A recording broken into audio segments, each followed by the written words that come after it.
Discussão.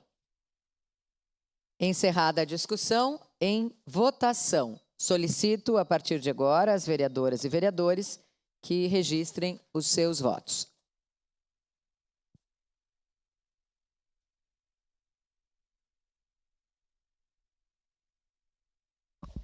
Voto sim, senhora presidente.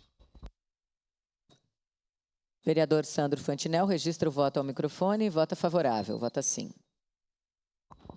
Voto sim, senhora presidente. Vereadora Estela Balardim também vota sim.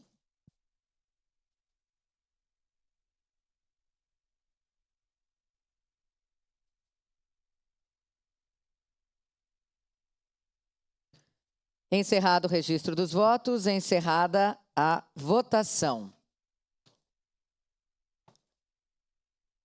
O projeto de lei número 127/2024 foi aprovado por unanimidade das vereadoras e vereadores. No momento da votação, ausentes os vereadores Adriano Bressan e Olmir Cadori.